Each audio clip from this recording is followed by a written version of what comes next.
I'm Mike Dimas, and this is Pinball Shenanigans.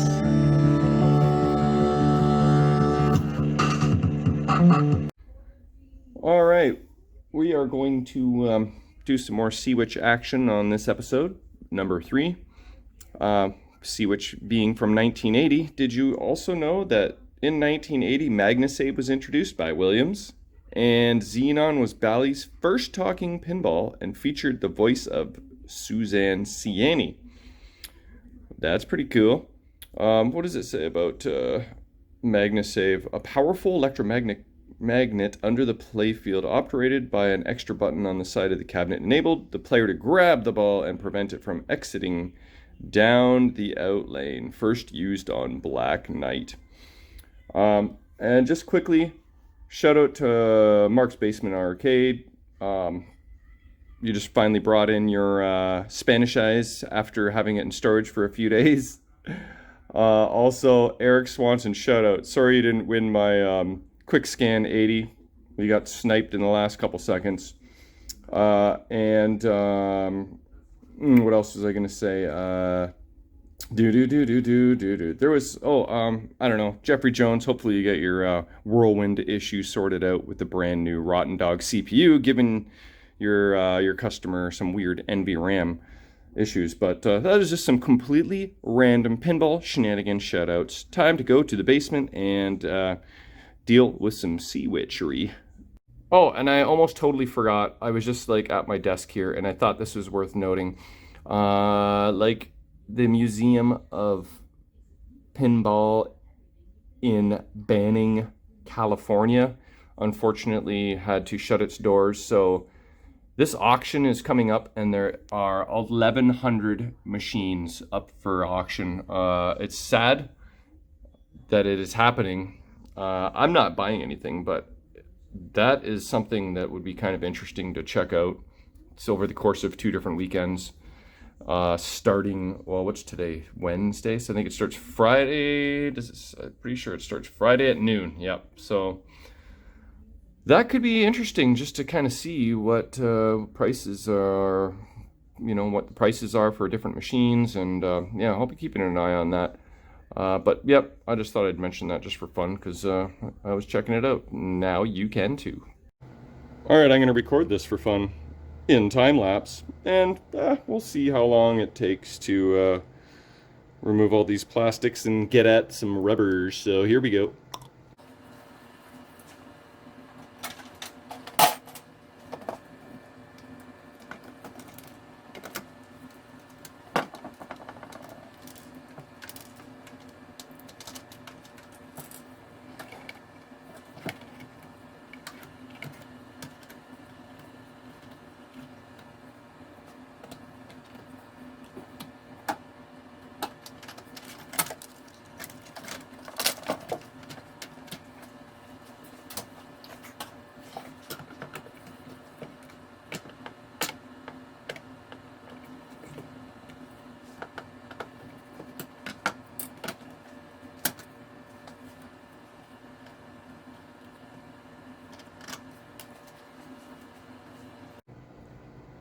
Okay, all done.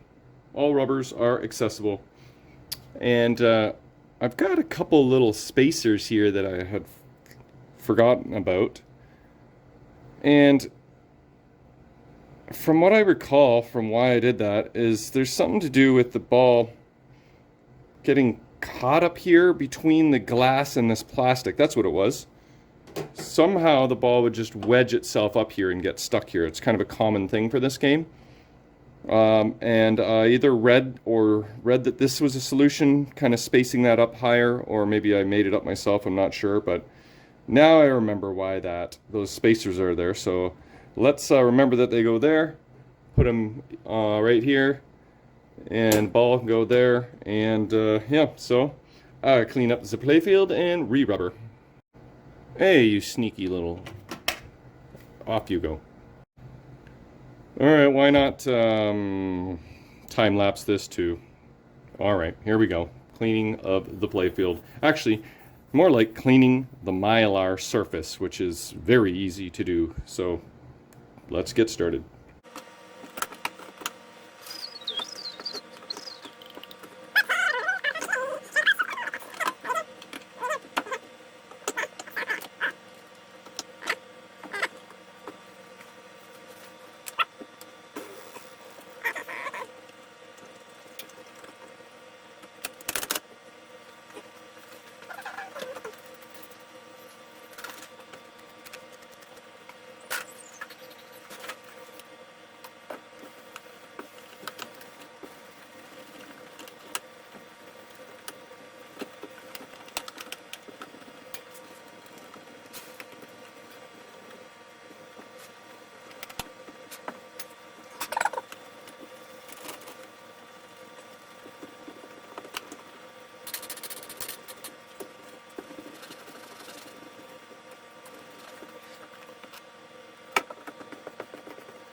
Alright, so Mylar surface is cleaned. You can really use almost anything. Basically, you're just cleaning plastic, right? I use Novus too. One of my cloths was wet, one was dry, because it does take a little bit to get off some of the final layer of Novus. But yep, it cleaned up nice as expected, and I did find this post is loose, so that might be my, where I might find no T-nut. But I don't know, it seems to be tightening into something. We'll see. I will address that for sure. Obviously, it's a Robertson screw, so it's not original. I'm not sure what the screw hole is here. That might have been someone's previous attempt to prevent those air balls getting wedged, I'm guessing. Don't really recall that from my previous shop job. I do not need to remove the top plastics in the corners because I did that the first time around, and I do not need to remove the apron because I did that last time around. And so I know those areas are clean and they don't need rubbers, so don't need to worry about that. I still have to adjust this spinner so that it leaning a little more backwards if possible, but I definitely have it dialed in and lubed up because that thing spins for days, which is beauty. I also have to check my vacuum. It didn't seem to be as suctiony as I like it to be. I will clean all the Playfield switches, of which there are actually only 4. So that's easy breezy. I'll get my Dremel with my wire brush attachment for that, like so. And then, oh yeah, the other thing I wanted to point out is Stern did something awesome. They printed the orientation, let's zoom in a little better here, and the orientation of the rubber and the size of the rubber right on the Playfield. So I know that this needs a 2 3/4 inch rubber, and then I know that this little triangle must mean this triangle here, I'm guessing. Oops, this triangle here. That would make perfect sense. And then this would probably just be a post rubber. I mean, I already forget, but not really. But yeah, 1.5 inch there. So that's pretty sweet. I love how they did that. Definitely makes life a little bit easier. I mean, I took photos and I can look at the manual, but that's not as fun as just ripping them all off and putting them back on. Since there's so many posts in this area in a giant friggin' rainbow shape, I left these guys on to remind me how to orient all this quicker. So I'll just yoink these right off, pop on new ones, and then I can do all the bigger rubbers at once. Okay, so I'm gonna go bust out some rubbers and let's install them. Alright, so this post is now rock solid. The T-nut I put on that originally upside down T-nut flush to the Playfield because it didn't originally have a T-nut. It was just a wood screw and the hole was stripped. So it looks like I probably drilled it out, put in the T-nut, and the T-nut just wiggled away after some time. So this time I add a little crazy glue, and as usual, cannot seem to ever work with crazy glue without getting it all over my fingers, but I had a little bit on, not as bad as I thought. So then I went around and tightened pretty much all the posts in the game, all the ones that I were suspecting that might be loose. You know, this guy's probably not loose because the ball don't hit him, so you know, that kind of thing. I have some light. So yeah, I went around, I cleaned these switches, slingshot switches, and for those who are like, Michael, it's not only 4 switches, there's 8. Don't you worry, I noticed. I didn't forget those guys. And those are all cleaned up as well. So I have busted out some rubbers, and I'm going to do that not on camera because it's probably boring and dumb. So I will be right back with the freshly rubbered Seawitch. And what color am I going to use for the flipper rubbers? Stay tuned. Alright, you can see I picked yellow flipper rubbers. Here it is. All rubbers have been changed here. Oh, and I did change the bulb in my trouble light here. Let's just get rid of that because it's kind of yellowy. But yeah, so Oh, the rubbers are changed. I think the yellow flipper rubbers, especially with the yellow skirts, look friggin' awesome actually. Now that I'm really taking a look. And this is a brand new, shiny, freshly polished ball. Oh, I just dropped it in the cabinet. Oopsie. Yeah, so time to install the plastics, and then I gotta clean up all the drop target faces. Okay, la la la la la la. Did I show you the plastics yet? I can't remember. Probably. When you take so many darn clips, it's hard to keep track. I'm no brain thesaurus, but check out my drop targets. Not yet. I gotta hit the start button. And here we go. There we go. Those are a little cleaner. Alright, so if I didn't, no, I don't think I should have the plastics yet installed because I was having some trouble.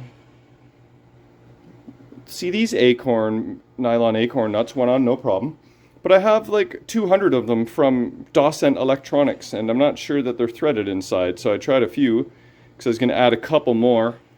I was actually missing two rubber acorn nuts because they must have went flying off at some point and vanished. So I thought, well, maybe I should add a couple more nylon ones.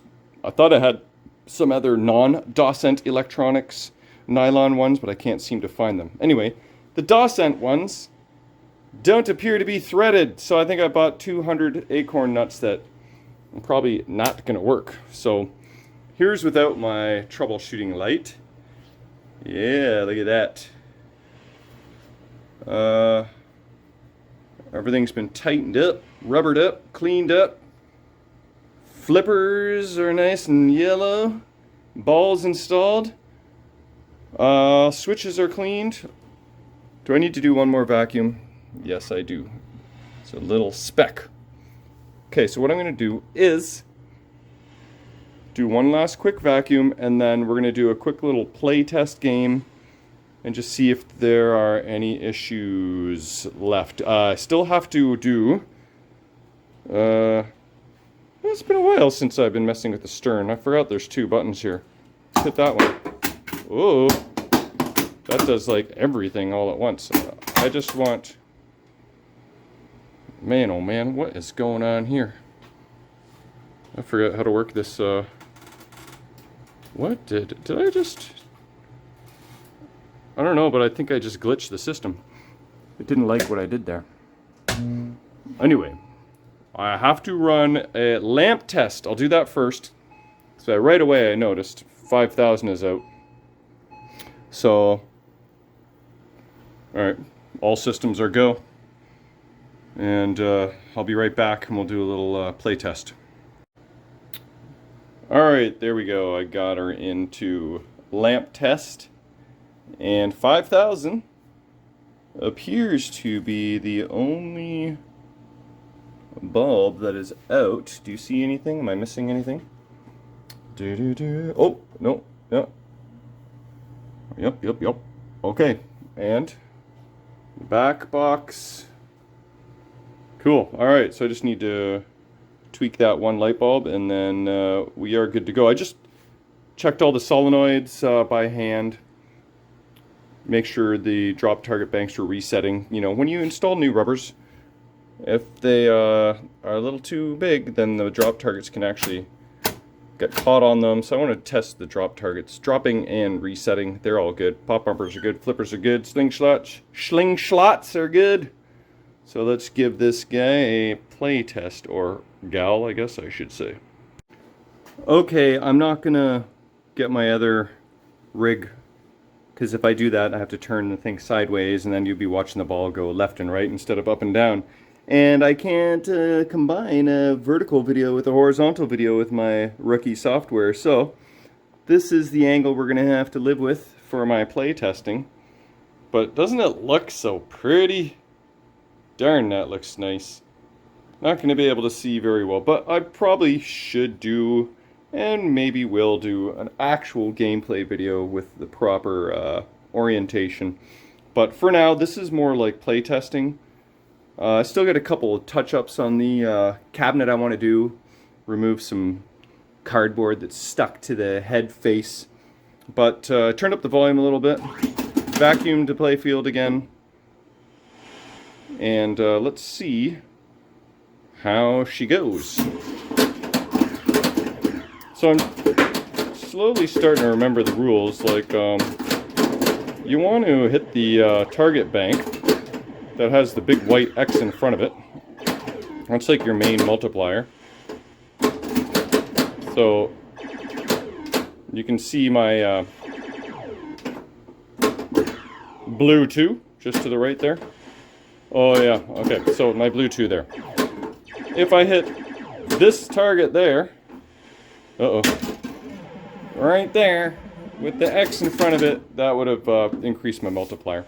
And the bonus multiplier does carry over. I know there's glare right here from the Seawitch. The back glass. It's got some glare, I'm sorry. I have the glass on. This is like the most rookiest gameplay video ever. But it's not really gameplay. This is playtest video, so that's how I'm going to get around this. One thing too about brand new rubbers is that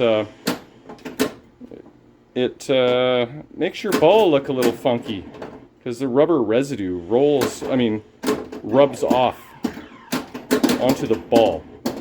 And what I forgot to do, which is some sort of a preventative measure that I employ, is to clean all the fresh rubbers with some rubbing alcohol. And I meant to do that for all the post cap rubbers because I reused all them because they're fine. Oh, over the railing. So that is going on the to-do list. Clean all rubbers, including post cap rubbers, and re-clean my freshly cleaned ball. So usually a full plunge with the upper left flipper held up will safely get you some drop targets. So you can see the drop target bank at the very top is the one with my X. Oh! I don't know if you can, but there's the white X there. You want to follow the X. Let's play one more quickie. Hopefully it's somewhat tolerable for you on this angle. But yeah, usually the X starts at the middle drop bank, I believe. So hold up the left flipper, full plunge, boom, there's one target. I'm not exactly, oh, thank you. Oh my God, I almost back flipped. This is hectic, I can tell you. Come on, there we go, okay. There we go. There's 2 drop banks. Now I need the upper right drop target bank for my next multiplier. So let's try an alley pass. Oh yeah, oh sheen. So these, there's like 4 targets up at the top. Each one represents one of the lights in front of the spinner. And that builds up your spinner value to a maximum of 800 a spin, I believe, maybe. No, it's 200 plus lit value. So if you get 200 per spin and then all 4 green lights in front, that'll add up to 1,000 a spin. Oh, that was cute. Alright, 1 ball left here. And so I did notice that the top green, oh, it's fine now, that top green LED in front of the spinner there, that was a little bit flaky. Maybe I'll give that a twist in this socket. But there's 3 of the 4 lights. Oh, the bottom green LED. That one's a little flaky.